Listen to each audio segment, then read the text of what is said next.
Haleluya Yesus, terima kasih Bapa yang baik. Kami berikan setiap pujian yang Tuhan, rencana lebih kita di dalam setiap kehidupan kami Bapa, sehingga kami tidak ragu Bapa akan setiap masa depan kami, setiap apa yang menjadi permasalahan hidup kami Tuhan, karena apapun yang terjadi di dalam hidup kami, Tuhan yang sanggup memampukan untuk kami berjalan dengan Yesus. Terima kasih Bapa yang baik untuk hari ini Tuhan, kami sudah memberikan pujian kami sudah meninggikan Engkau dan memberikan Tuhan apa yang kami sembahkan kepadamu, apa yang kami bawa kepadamu, itu berkenan di hadapan Engkau. Tiba saatnya Tuhan untuk kami menyiapkan hati kami, untuk kami menerima kebenaran firman Tuhan. Tuhan yang pimpin hamba-Mu, akan kami Tuhan yang siap untuk mendengarkan firman-Mu. Biarkan firman-Mu boleh mengubah setiap hidup kami, menjadi kekuatan buat hidup kami, dan memberikan jalan keluar buat hidup kami Tuhan. Terima kasih Bapak yang baik, kami siap Tuhan untuk mendengarkan firman-Mu hanya di dalam nama Tuhan Yesus Kristus. Haleluya. Amin. Shalom, puji Tuhan. Selamat sore Bapak Ibu, selamat berjumpa dan salam sejahtera dalam kasih Tuhan Yesus Kristus. Bagaimana kabarnya Bapak Ibu? Luar biasa, Tuhan sudah memberkati. Siapa pengen diberkati lagi? Angkat tangan. Ya, kalau Anda ingin diberkati, siapkan hatimu.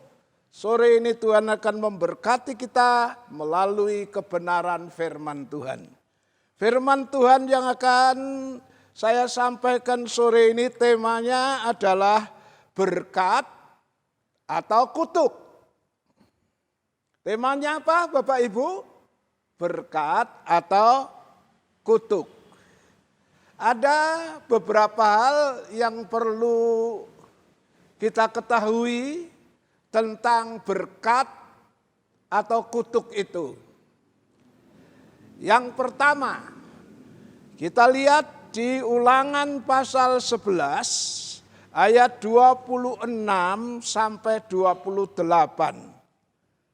Demikian bunyi firman Tuhan. Ulangan 11, 26 sampai 28. Lihatlah, aku memperhadapkan kepadamu pada hari ini berkat dan kutuk. Berkat apabila kamu mendengar perintah Tuhan Allahmu yang kusampaikan kepadamu pada hari ini. Dan kutuk jika kamu tidak mendengarkan perintah Tuhan Allahmu dan menyimpang dari jalan yang kuperintahkan kepadamu pada hari ini dengan mengikuti Allah lain yang tidak kamu kenal. Jadi berdasarkan Ulangan 11 ayat 26 sampai 28, soal berkat atau kutuk itu bukan takdir, tapi itu pilihan. Kalau berkat atau kutuk itu takdir, mungkin banyak orang akan bilang Allah itu pilih kasih. Kok ada yang diberkati, kok ada yang dikutuki. Ya, sekali lagi berkat atau kutuk itu bukan takdir, tapi pilihan. Saudara mau pilih yang mana? Hidup yang diberkati atau hidup di bawah kutuk? Itu pilihan. Kalau Anda ingin diberkati, firman Allah mengatakan orang yang mau dengar dan menurut firman Tuhan, dia akan diberkati.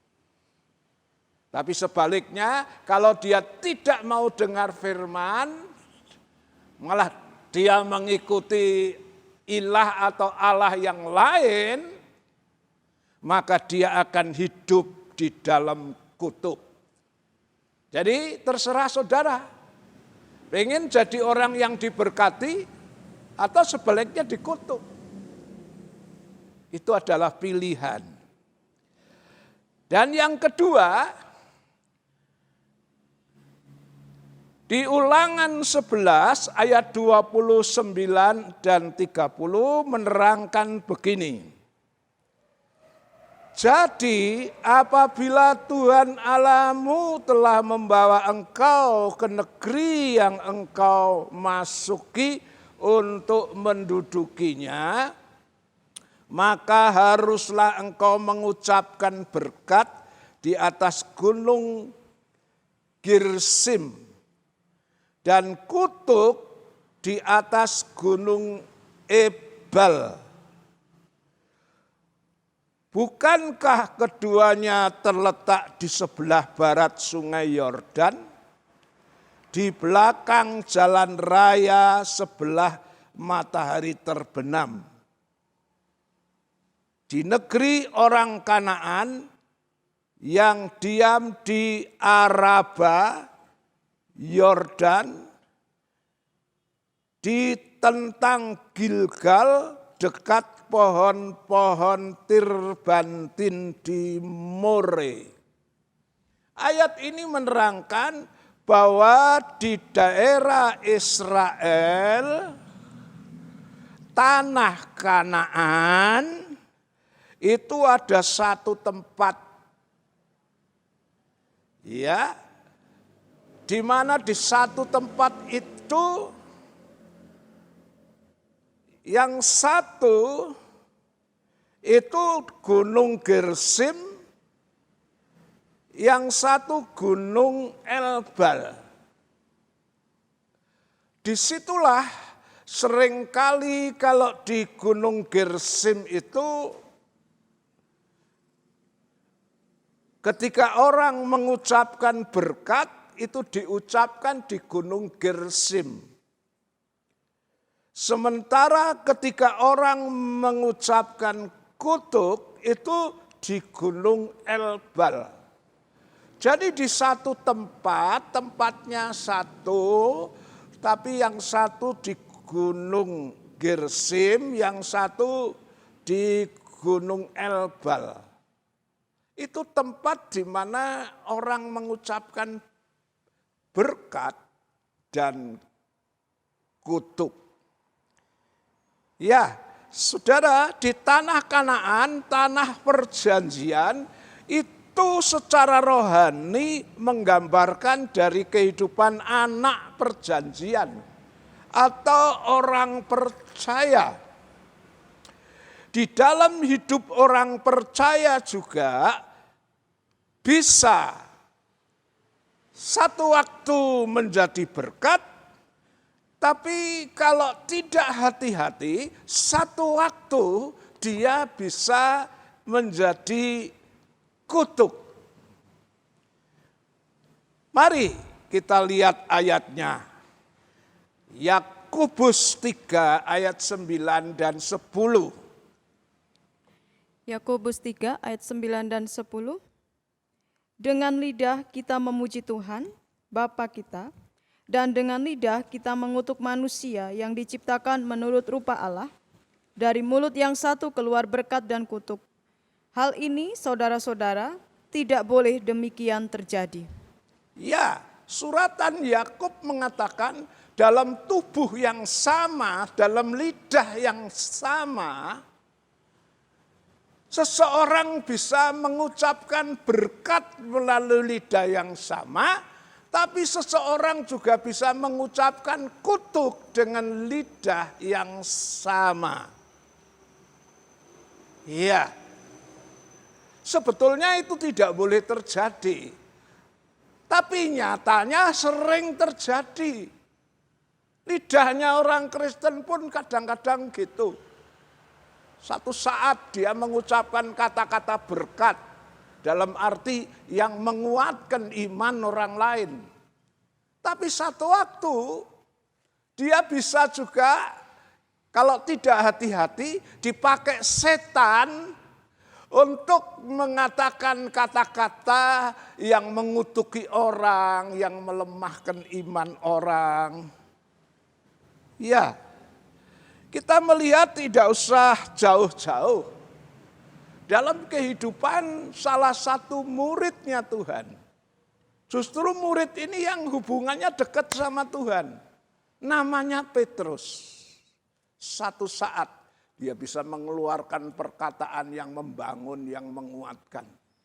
Tapi satu saat dia bisa mengeluarkan kata-kata yang menjadi batu sandungan, yang bisa melemahkan dan menyesatkan orang.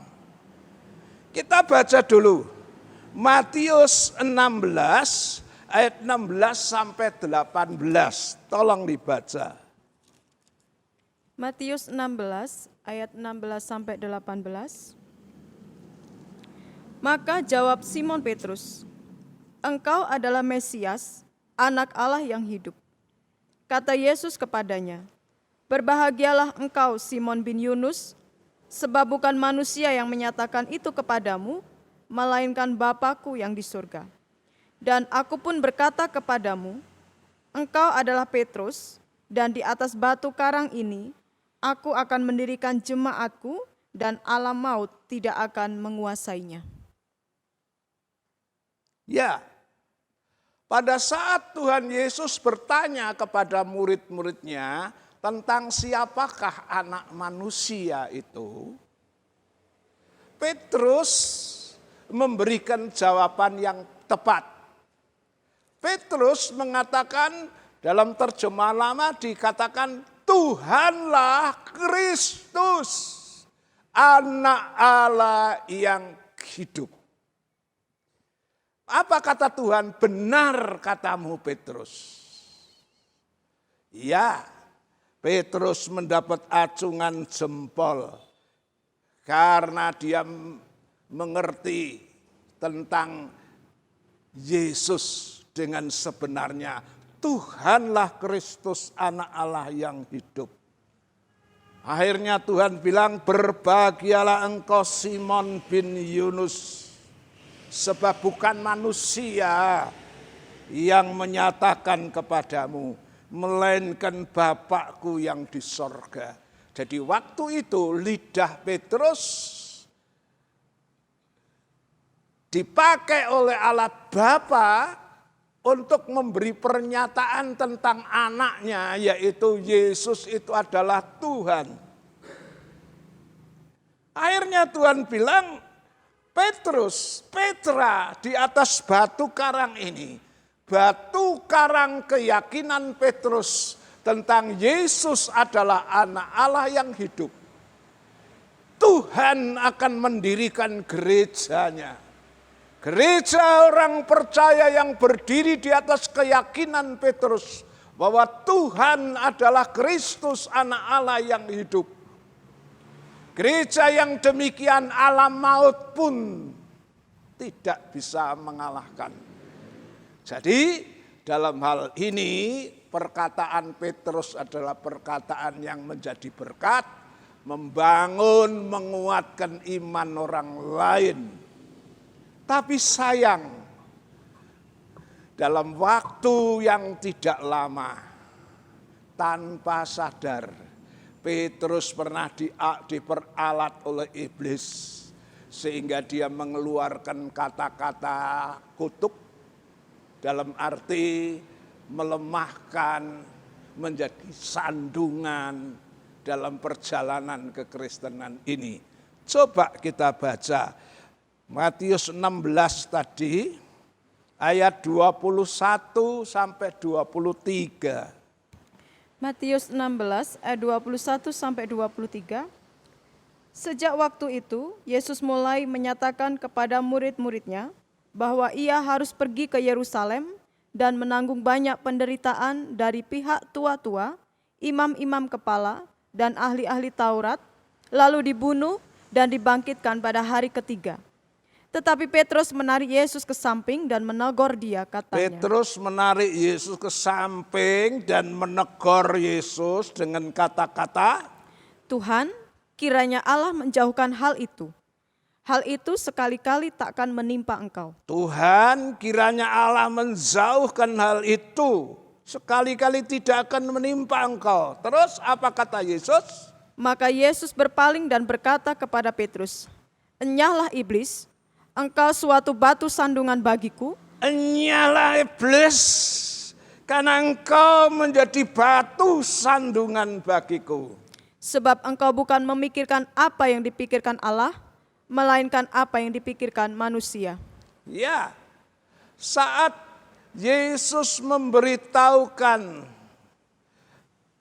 tentang rencananya akan disalib, pemberitahuan pertama tentang penderitaan Yesus.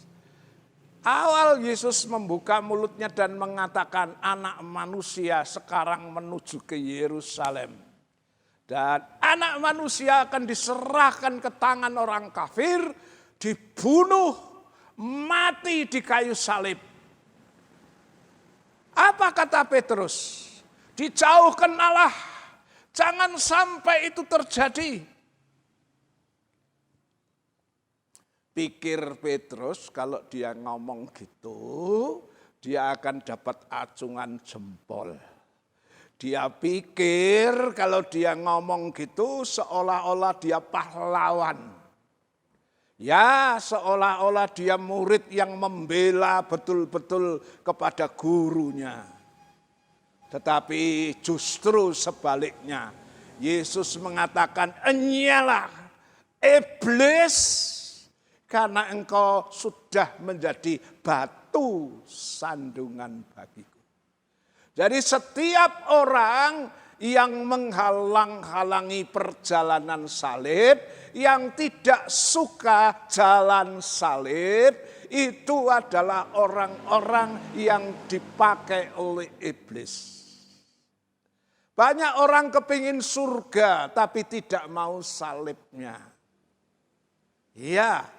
Banyak orang mengaku jadi murid Yesus, tapi tidak senang dengan perjalanan Via Dolorosa. Dia inginnya yang enak, terus beritanya adalah sukses, beritanya adalah diberkati terus.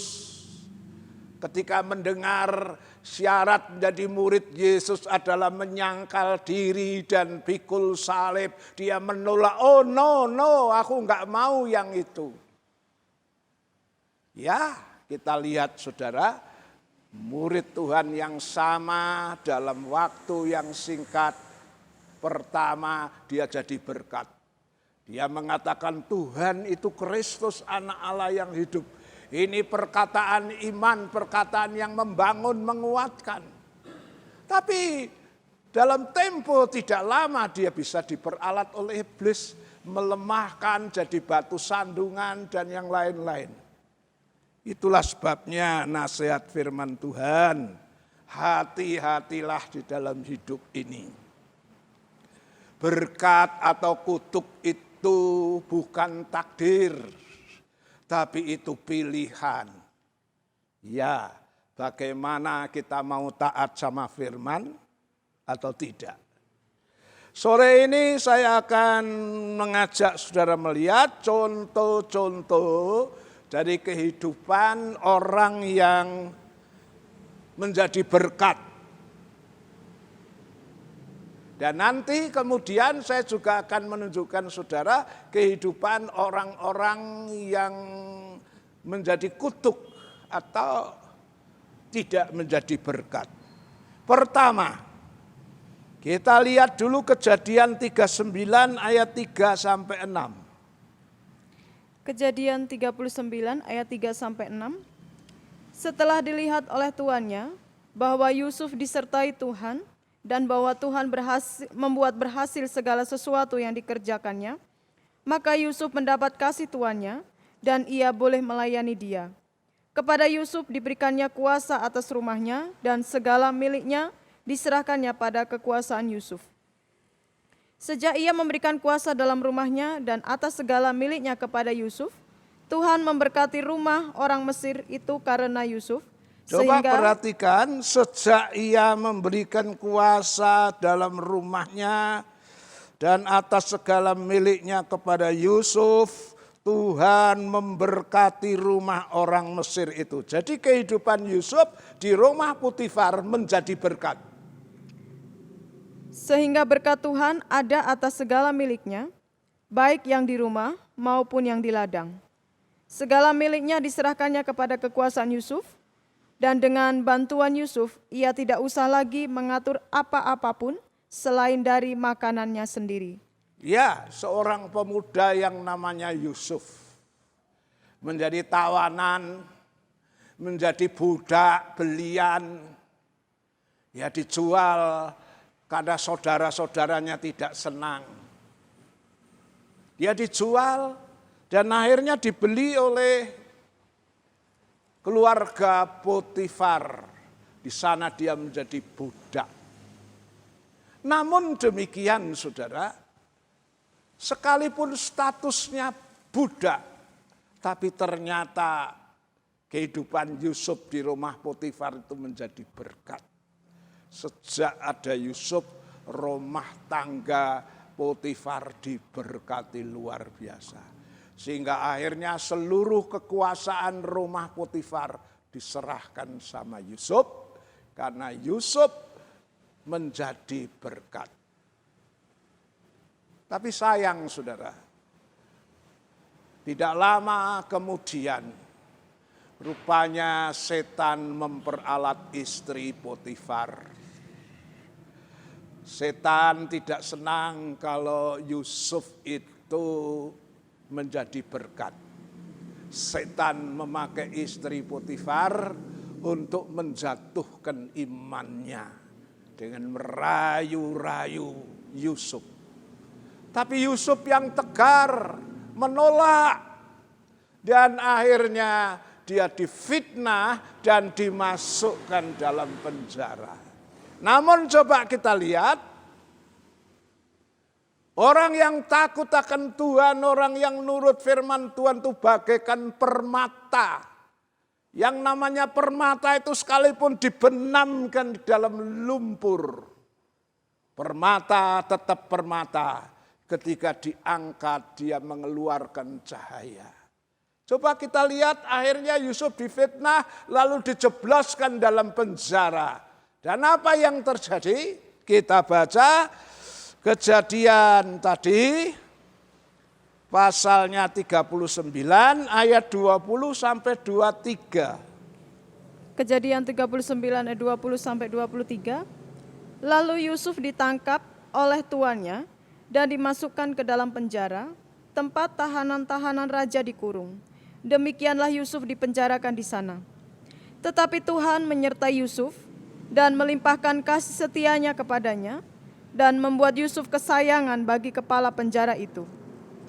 Sebab itu, kepala penjara mempercayakan semua tahanan dalam penjara itu kepada Yusuf dan segala pekerjaan yang harus dilakukan di situ.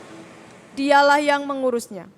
Dan kepala penjara tidak mencampuri segala yang dipercayakannya kepada Yusuf, karena Tuhan menyertai dia, dan apa yang dikerjakannya dibuat Tuhan berhasil.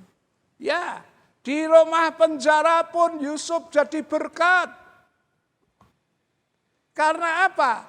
Sejak ada Yusuf, rumah penjara itu diberkati oleh Tuhan. Luar biasa. Mungkin yang tadinya orang-orang tahanan itu sering bertengkar, sering berkelahi, sering bunuh-membunuh. Sejak ada Yusuf, orang-orang tahanan itu menjadi tenang, berdamai satu dengan yang lain, tidak pernah ada perkelahian, pembunuhan. Yusuf bisa mempengaruhi orang-orang jahat di penjara itu untuk takut akan Tuhan. Apa yang terjadi? Pimpinan penjara melihat sejak ada Yusuf, rumah penjara itu diberkati Tuhan, maka kepala penjara itu menyerahkan seluruh kekuasaan di rumah penjara kepada Yusuf. Sekali lagi, yang namanya permata, yang namanya orang yang takut akan Tuhan, nurut firman Tuhan, dimanapun, ibarat permata yang dibenamkan dalam lumpur sekalipun, ketika dia diangkat, dia akan mengeluarkan cahaya. Hidup jadi berkat, saudara. Pertanyaannya adalah, kenapa kehidupan Yusuf bisa jadi berkat? Ada 3 hal. Ya, yang pertama saudara-saudara. Yang pertama adalah Yusuf itu seorang anak yang taat kepada orang tuanya, nurut. Taat kepada orang tua itu gambaran tunduk nurut sama firman Tuhan. Di kitab Amsal itu ada ayat yang menunjukkan, Amsal pasal 4 ayat 4 kalau tidak salah. Dibilang dengarlah didikan dari seorang ayah. Ya, di dalam kehidupan orang Jawa seringkali ada pepatah mengatakan bahwa orang tua itu Gusti Allah sing katon. Kalau Yusuf seorang yang taat nurut orang tuanya, itu gambaran orang Kristen yang taat nurut verba. Ketika dia disuruh ngirim saudara-saudaranya yang menggembalakan domba, Yusuf sudah tahu kalau dia ketemu saudaranya tanpa ada bapaknya, tentu aniaya yang akan terjadi. Tapi karena itu instruksi perintah bapaknya, dia berangkat saudara. Dan betul dia dianiaya, dimasukkan sumur, dijual. Ya, Yusuf seorang yang taat kepada Bapa. Gambaran orang Kristen yang taat kepada firman Tuhan. Yang kedua, Yusuf adalah seorang pemuda yang takut akan Tuhan. Buktinya apa? Ketika dia dirayu-rayu oleh istri Potifar, tidak ada orang lain. Saya percaya bahwa istri Potifar itu adalah wanita yang cantik luar biasa. Menggoda, merayu dari hari ke hari. Yusuf mengatakan memang tidak ada orang lain, tapi ada Tuhan yang melihat. Sehingga Yusuf tidak terseret jatuh karena takut akan Tuhan. Yang ketiga, Yusuf itu seorang yang tidak memiliki dendam atau sakit hati. Dia sudah dijual, diperlakukan jahat, mau dibunuh dan sebagainya. Tapi ketika dia menjadi raja muda, dia tetap berbuat baik sama saudara-saudaranya. Saudara-saudara ketakutan, khawatir kalau Yusuf membalas. Tapi Yusuf tidak mau membalas dengan kejahatan. Jadi 3 hal inilah yang menyebabkan Yusuf menjadi kehidupan yang diberkati Tuhan dan menjadi berkat. Ya, contoh kedua kita melihat tentang kehidupan dari Rasul Paulus. Paulus itu adalah seorang hamba Tuhan yang gigih mengabarkan Injil. Dan justru karena dia memberitakan kebenaran firman Tuhan tentang adanya kebangkitan orang mati, Paulus ini akhirnya dituduh kriminal, perbuatan jahat oleh orang-orang golongan dari Saduki yang tidak percaya kebangkitan itu. Dan singkatnya Yusuf dipenjara dan ya Yusuf mau dijatuhi hukuman, Paulus mau dijatuhi hukuman, tapi Paulus ini naik banding kepada Kaisar. Dan dalam perjalanan menuju ke Kaisar, kapalnya itu diombang-ambingkan oleh angin dan hampir saja tenggelam. Tapi coba kita lihat, justru karena dalam kapal itu ada Paulus, kapal itu selamat, berarti kehadiran Paulus itu jadi berkat. Kisah Rasul 27 ayat 24. Kisah para Rasul 27 ayat yang ke-24. Dan ia berkata, "Jangan takut, Paulus, engkau harus menghadap kaisar. Dan sesungguhnya oleh karunia Allah, maka semua orang yang ada bersama-sama dengan engkau di kapal ini akan selamat karena engkau." Ya, semua orang-orang yang ada bersama-sama dengan engkau di kapal ini akan selamat karena engkau. Berarti kehadiran Paulus ini jadi berkat. Seandainya di kapal itu tidak ada Paulus, mungkin kapal itu akan, ya, orang-orangnya akan mati semua. Tapi karena ada Paulus, semuanya akan selamat katanya.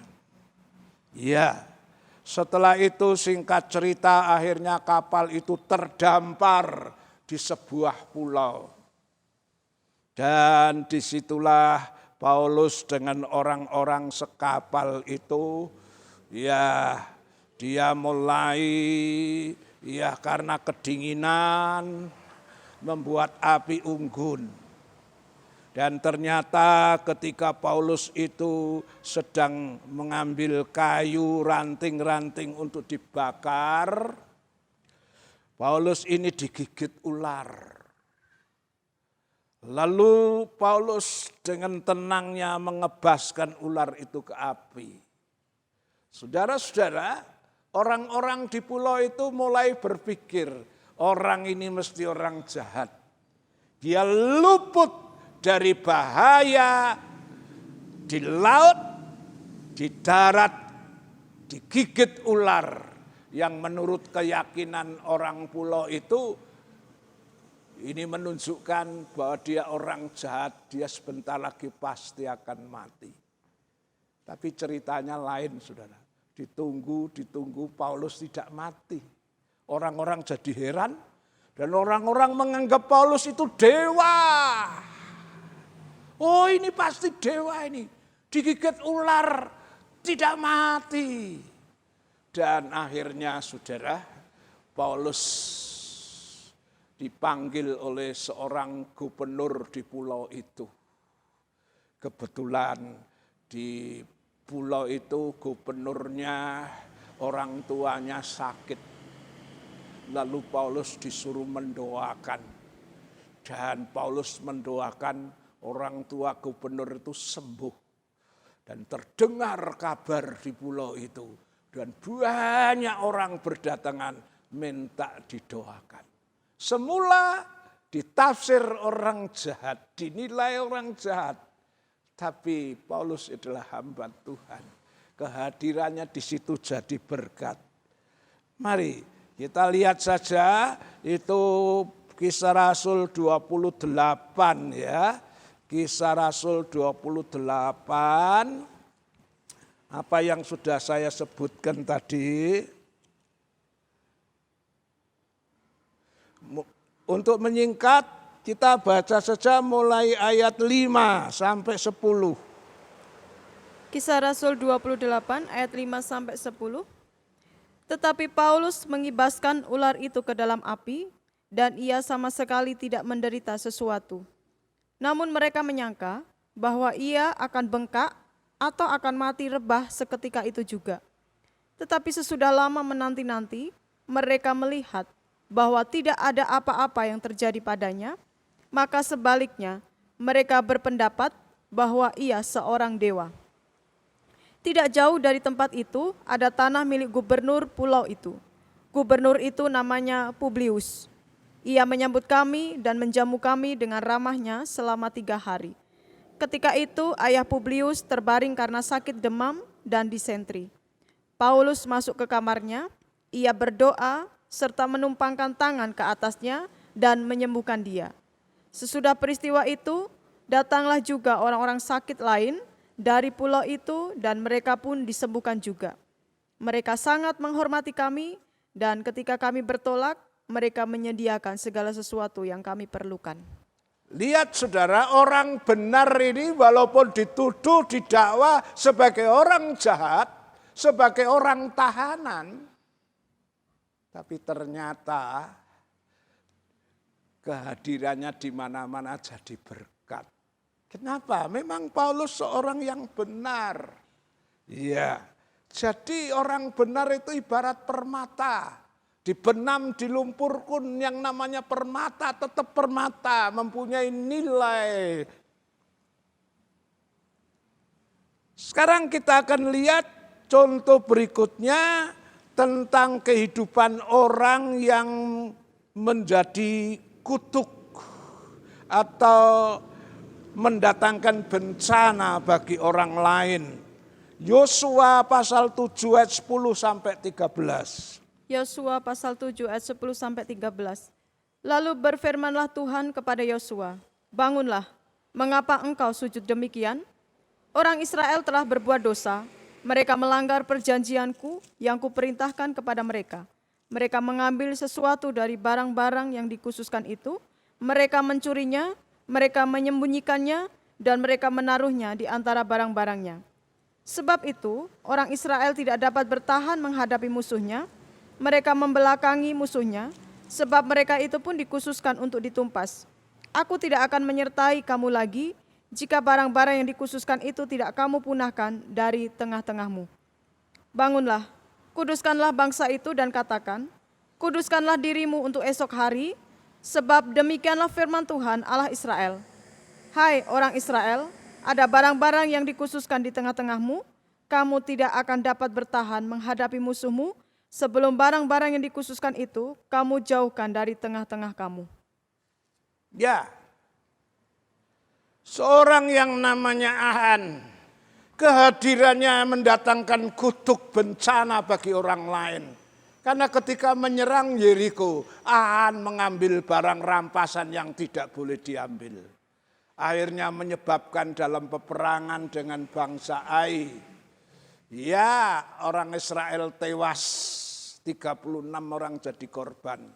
Sebetulnya Ai itu bangsa yang kecil, tapi Israel tidak bisa mengalahkan karena ada dosa yang dilakukan oleh Ahan.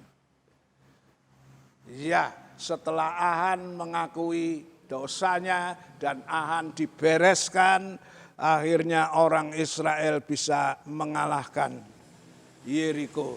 Jadi kehadiran Ahan itu menjadi bencana atau kutuk bagi orang Israel.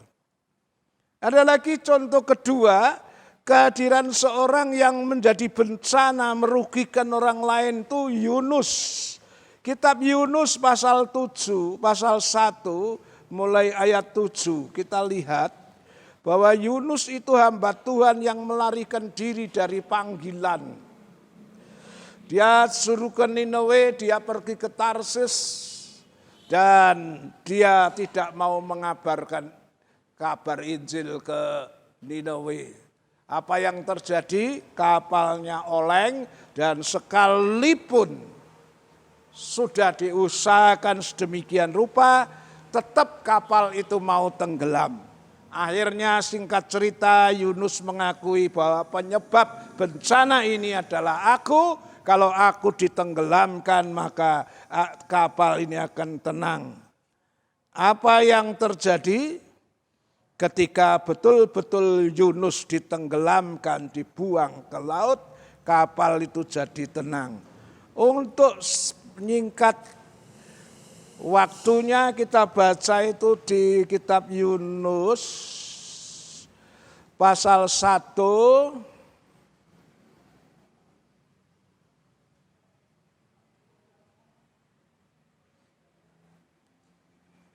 ya, mulai ayat 10 sampai dengan 15 coba. Yunus 1 ayat 10 sampai 15. Orang-orang itu menjadi sangat takut lalu berkata kepadanya, apa yang telah kau perbuat? Sebab orang-orang itu mengetahui bahwa ia melarikan diri jauh dari hadapan Tuhan. Hal itu telah diberitahukannya kepada mereka. Bertanyalah mereka, akan kami apakan engkau supaya laut menjadi reda dan tidak menyerang kami lagi, sebab laut semakin bergelora. Sahutnya kepada mereka, angkatlah aku, campakkanlah aku ke dalam laut, maka laut akan menjadi reda dan tidak menyerang kamu lagi. Sebab aku tahu bahwa karena akulah badai besar ini menyerang kamu. Lalu berdayunglah orang-orang itu dengan sekuat tenaga untuk membawa kapal itu kembali ke darat, tetapi mereka tidak sanggup, sebab laut semakin bergelora menyerang mereka. Lalu berserulah mereka kepada Tuhan, katanya, "Ya Tuhan, janganlah kiranya Engkau biarkan kami binasa karena nyawa orang ini, dan janganlah Engkau tanggungkan kepada kami darah orang yang tidak bersalah, sebab Engkau, Tuhan, telah berbuat seperti yang Kau kehendaki." Kemudian mereka mengangkat Yunus, lalu mencampakkannya ke dalam laut, dan laut berhenti mengamuk. Lihat, setelah Yunus dibuang ke laut, kapal jadi tenang, angin berhenti. Kehadiran Yunus di kapal menjadi bencana. Ini apa artinya? Yunus tidak menjadi berkat. Karena walaupun dia predikatnya nabi, tapi nabi yang tidak taat sama firman, hidupnya tidak jadi berkat.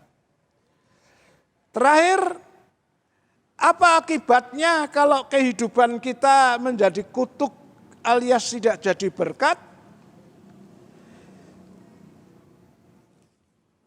Matius 18 ayat 6 mengatakan seseorang yang mendatangkan kesalahan, menyesatkan orang, lebih baik taruh batu kilangan di atas kepala di lehernya lalu tenggelamkan ke laut. Ibrani pasal 6 ayat 8, tanah yang mengeluarkan duri itu layak untuk dibakar menjadi laknat. Ibrani pasal 6 ayat 8, coba dibaca. Ibrani 6 ayat 8. Tetapi jikalau tanah itu menghasilkan semak duri dan rumput duri, tidaklah ia berguna dan sudah dekat pada kutuk yang berakhir dengan pembakaran. Ya, tanah yang menghasilkan semak duri. Ingat saudara, duri itu simbol kutuk. Oleh karena engkau tidak menurut perintahku, maka bumi terkutuk. Buktinya akan mengeluarkan unak dan duri. Jadi tanah yang mengeluarkan semak duri itu gambaran kehidupan yang menjadi kutuk. Yang tidak jadi berkat. Akhirnya apa? Yang berakhir dengan pembakaran, dibinasakan. Sebaliknya, kehidupan yang bisa menjadi berkat, bagaimana? Apa yang akan diterima? Berkat apa yang akan diterima oleh kehidupan yang jadi berkat? 2 Timotius 4, 5-8. 2 Timotius 4 ayat 5-8.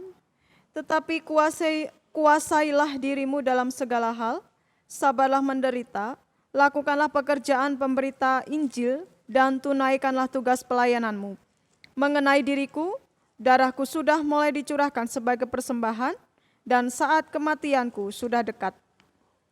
Aku telah mengakhiri pertandingan yang baik, aku telah mencapai garis akhir, dan aku telah memelihara iman. Sekarang telah tersedia bagiku mahkota kebenaran yang akan dikaruniakan kepadaku oleh Tuhan, Hakim yang adil pada harinya, tetapi bukan hanya kepadaku, melainkan juga kepada semua orang yang merindukan kedatangannya. Inilah kesaksian Rasul Paulus, hamba Tuhan yang baik, setia, mengakhiri pertandingan dengan baik, mencapai garis finish, dan telah memelihara iman, akhirnya mahkota kebenaran dikaruniakan kepada Paulus sebagai upah hamba Tuhan yang hidupnya jadi berkat. Inilah upah yang diberikan kepada setiap orang yang hidupnya jadi berkat. Mau diberkati atau mau kutuk bukan takdir, tapi itu pilihan. Ketika Anda taat sama firman, engkau diberkati. Tapi ketika engkau melanggar firman, kutuk dan kutuk, bahkan hidupmu juga menjadi kutuk. Dan akhirnya berakhir kepada pembakaran atau kebinasaan. Mari jadilah kehidupan orang percaya yang hidupnya menjadi berkat. Kita mau menyanyi satu nyanyian seperti Yesus. Seperti Yesus. Itu saja ku minta. Seperti Yesus, seperti Yesus, itu saja ku minta dalam jalanku sampai ke surga. Saya mau seperti Yesus. Kehidupan Yesus menjadi contoh satu kehidupan yang menjadi berkat. Dia tidak egois, dia tidak mementingkan diri, tapi justru dia datang untuk melayani, menyerahkan nyawanya bagi kehidupan orang banyak. Kisah Rasul 10:38 menerangkan, Yesus dari Nazaret bagaimana Allah mengurapi dia dengan Roh Kudus dan kuat kuasa, dia yang berjalan berkeliling sambil berbuat baik dan menyembuhkan semua orang yang dikuasai iblis, sebab Allah menyertai dia. Inilah warna kehidupan Yesus di dunia. Melayani, melayani, melayani, melayani. Dan hidupnya menjadi berkat. Seperti Yesus, seperti Yesus, itu saja ku minta dalam jalanku sampai ke surga. Saya mau seperti Yesus. Bapa di surga, dalam nama Yesus, inilah doa kami ingin seperti Engkau, hidup menjadi berkat. Jangan sampai hidup kami menjadi kutuk dan mendatangkan kutuk bagi orang lain. Karena kehidupan yang menjadi kutuk ibarat tanah yang menghasilkan semak duri berakhir kepada pembakaran. Kami tidak ingin hidup ini Tuhan mendatangkan malapetaka buat orang lain. Tapi kami ingin supaya hidup ini menjadi berkat, hormat kemuliaan nama-Mu. Supaya nama Tuhan dipermuliakan melalui kehidupan kami. Terima kasih Tuhan, tolong kami semua, tanamkan meteraikan firman-Mu. Beri kami kekuatan, kemampuan untuk menjadi orang Kristen yang taat dan menurut firman-Mu. Dalam nama Tuhan Yesus Kristus. Shalom, shalom, damai Allah turun ke atasmu sekarang. Shalom, shalom, damai Allah sekarang dan selamanya. Seperti sungai mengalir, lembut gemercik, seperti burung merpati, damai surgawi. Shalom, shalom, diberkatilah kau selalu. Berkat atas nama Bapa, Anak, Roh Kudus. Saudara yang dikasihi Tuhan, marilah kita pulang bawa berkat Tuhan. Yang sakit disembuhkan, yang lemah dikuatkan, yang ada masalah persoalan kembali dengan kemenangan pertolongan Tuhan. usaha anak-anakmu, tani, ternak, dagang, wira swasta, kerja apapun yang halal diberkati Tuhan, anak-anak sekolah, kuliah, berikan kepintaran, kepandaian, segala biaya yang diperlukan Kau sediakan. Segala persembahan anak-anakmu, tatangan sukarela perpuluhan, kembalikan lipat ganda sesuai janji firman-Mu. Pulanglah, terimalah berkat dari Allah Bapa, kasih sayang dari Tuhan Yesus dan persekutuan Allah Roh Kudus menyertai saudara dan saya saat ini sampai Maranatha, Tuhan Yesus datang kembali. Haleluya, amin. Tuhan memberkati.